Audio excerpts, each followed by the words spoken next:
नमस्कार। Career first channel पर आप सबका स्वागत है। डिक्टेशन लिखने के लिए तैयार रहें। Ready, start. आप में तथा आपके चारों ओर होने वाले क्लेश और भ्रांति में क्या संबंध है? जाहिर है, यह भ्रांति, यह कष्ट अपने आप तो नहीं आ गए। आप और मैं, हम ही इनको लेकर आए हैं। पूंजीवादी, साम्यवादी या फासिस्ट समाज नहीं, इन्हें आपने और मैंने अपने परस्पर संबंधों में निर्मित किया है।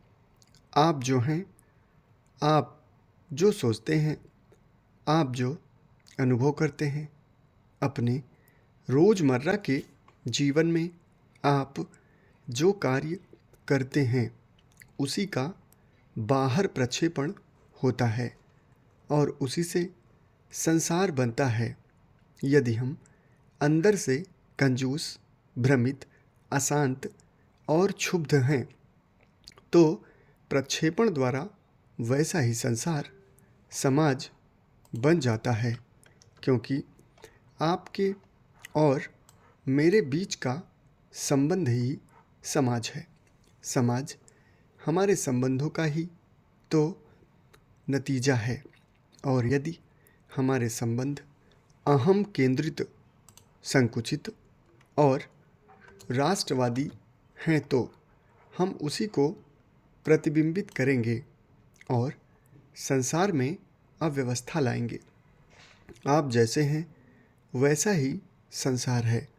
अतः आपकी समस्या संसार की समस्या है। अपने संबंधों में इस तरह तथ्य की हम सदा अनदेखी कर देते हैं।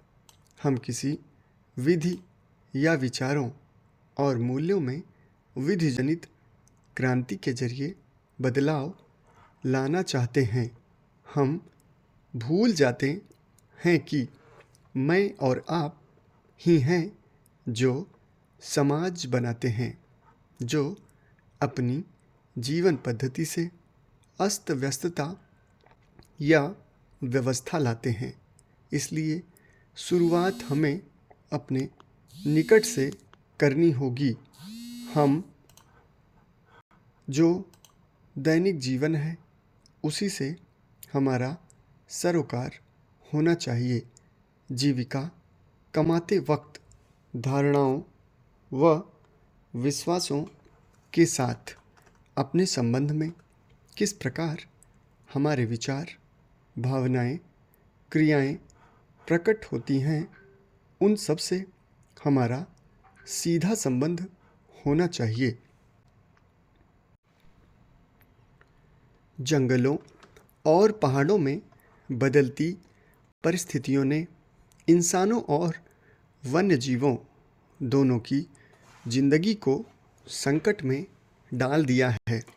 बादल फटने, बाढ़ और भूस्खलन जैसी कुदरती आपदाओं के घाव अभी भरे भी नहीं थे कि बाघ और भालू जैसे जानवरों ने पहाड़ के लोगों का चैन सुकून छीन लिया है।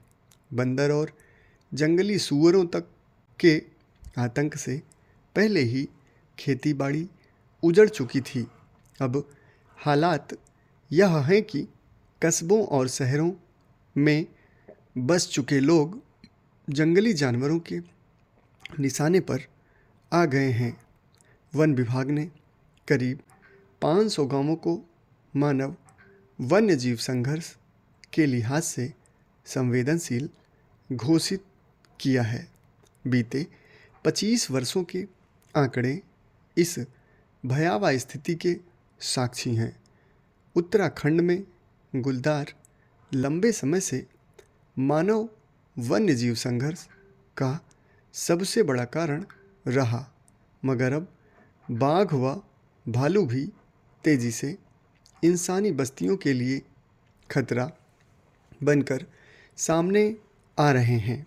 इस साल तो हालात और ख़राब हैं। अभी साल पूरा भी नहीं हुआ है और भालू अब तक 9 लोगों की जान ले चुका है। उसने कई को इस हाल में पहुंचा दिया है कि वे जीवन भर आईना देखने की हिम्मत नहीं जुटा पाएंगे। अकेले नवंबर में पूरे प्रदेश में भालुओं के हमले की 25 से अधिक घटनाएं हो चुकी हैं। पिछले 25 वर्षों में मानव जीवन और वन्यजीव संघर्ष में कुल 1260 लोगों ने अपनी जान गंवाई है। इनमें सबसे अधिक 441 लोग गुलदार के शिकार बने। बाघ ने 100 लोगों की जान ली, जबकि भालू ने 75 को मारा है। यह एक संकट एक तरफा नहीं है। दूसरी तस्वीर देखें तो मनुष्यों की ही तरह जंगली जानवर भी खतरे से जूझते नजर आएंगे। अकेले पौड़ी में ही इस समय 2 आदमखोर गुलदार और एक भालू की तलाश चल रही है, जिनको मारने के आदेश हो चुके हैं। बीते एक हफ्ते में 2 गुलदारों को यहाँ कैद भी किया जा चुका है। इसके बाद भी दहशत कम होने का नाम नहीं ले रही। प्रदेश में जगहों पर 10 से अधिक पिंजरे दहशत मचा रहे जानवरों को कैद करने के लिए लगाए गए हैं। वन विभाग के करीब 1,500 कर्मचारी बचाव, गश्त और जन जागरूकता में लगे हैं। इसके बावजूद हर तरफ भय व्याप्त है। मानव वन्य जीव संघर्ष की इस तस्वीर को बदलता मौसम चक्र, टूटती खाद्य श्रृंखला और तेजी से खाली होते पहाड़ी गांव खतरनाक बना रहे हैं। खाली पड़ चुके घर जंगली जानवरों का ठिकाना बन रहे हैं और खाद्य पानी की तलाश उन्हें इंसानी बसावट तक खींच ला रही है। वन विभाग की गश्त, फेंसिंग और सोलर लाइटिंग जैसे उपाय इस संकट के सामने नाकाफी साबित हो रहे हैं। ऐसा लगता है जैसे पहाड़ के लोग 3 मोर्चों पर गुलदार, बाघ और भालू एक साथ लड़ रहे हैं। जीवन, रोजगार, खेतीबाड़ी, बागवानी, स्कूल, पशुपालन और यहाँ तक कि सामाजिक संबंधों तक को इस आतंक ने जकड़ लिया है। अब शादी समारोहों में जाने से लोग डर रहे हैं। स्कूल सुरक्षित जगहों पर ले जाए जा रहे और सामान्य जीवन प्रभावित होने लगा है। सरकार ने लोगों के जख्मों पर मरहम लगाने के लिए वन्यजीवों के हमले में मारे गए लोगों के आश्रितों को की मुआवजा राशि 6 लाख से बढ़ाकर 10 लाख रुपए कर दी है। लेकिन यह इस समस्या का समाधान नहीं।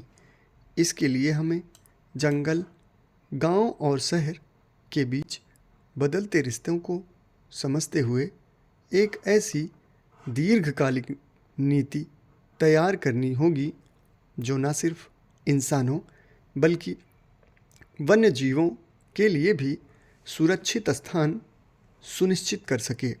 पहाड़ को आबाद रखना केवल विकास का प्रश्न नहीं, यह सांस्कृतिक विरासत, प्राकृतिक संतुलन और इंसान व जानवर दोनों के अस्तित्व से जुड़ा मुद्दा है।